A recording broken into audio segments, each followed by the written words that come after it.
good because it goes into networking and access. You know, like Yeah. how important is it to network when applying for jobs in higher education administration? I know you touched on Yes. it a little bit, just a little bit. Yeah, yeah, It's yeah. like, what are realistic ways students can build professional connections if they are starting with no network? Okay, yeah, yeah, yeah. Okay, so I'm writing no network first because I'm trying like I need to like add in like this like stat that I just like recently did and like Yeah. okay.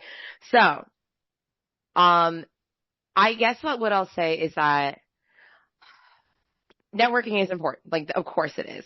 But networking it is a quality and not quantity thing.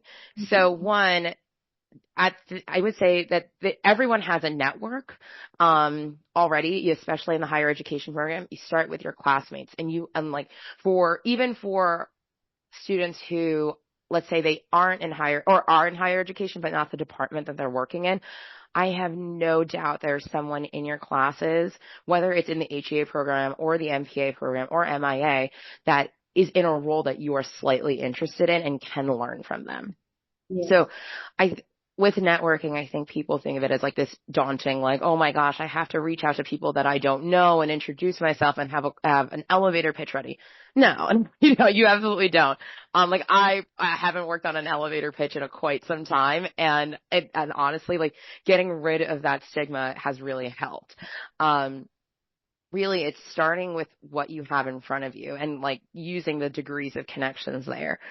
We were recently at a career services conference for CUNY, which is another professional association, um, where our keynote speaker, who is a former career advisor and, now a LinkedIn partner and who studies all these like um, job trends and whatnot. His name's Jeremy Scheifling. He was actually saying that in the employer heavy market that we're experiencing where employers are receiving like 10 times more Yeah. applications per posting than before AI, that the thing that actually helps the most with recruiters or hiring managers like sort through is through that connection is by saying like, oh, if someone has actually put up a name to me, like a real person, that actually helps me put that person aside. Um, it's like I believe like the stat was something like, let me see if I can find it quick. It was CSAC.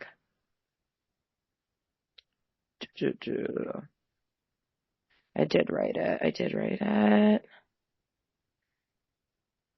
It was like they're almost like 7 times more likely to get like to go through, which is like not even percentage points, like is just very strong.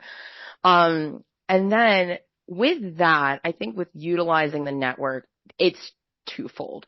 One, you want to, whenever someone is asking for a referral, one, it should be someone that you've built a relationship with. I would say that most times when I'm meeting with students, I do like to meet with students more than once before I am comfortable giving them a referral. Because typically the first time I meet you, like I'm just asking, how'd you get into or like, why are you interested in the program? Da da da. What do you want to do? Et cetera, et cetera. Um, depending on what your goal is for your next role, it it's not actually conducive for me to just give you a bunch of names and then just cold email. Yeah. But really getting to understand like how you're using that connection, like what you can connect on. Sometimes like I would say actually more. Oh, you went on mute. You're on mute. Yeah. Yeah. Most times when I'm connecting someone for an informational interview, it's actually not about, oh, I saw that there's this posting, here, look at this name, basically. What I actually connect people most on is like, hey, I have someone who's interested in academic advising. I know you're in this role, or I know that there's an opening there. Let's talk about academic advising. So rather putting the pressure on, oh, okay, can you connect me to this person for this role? Connect me to this person for this skill, for this field, etc.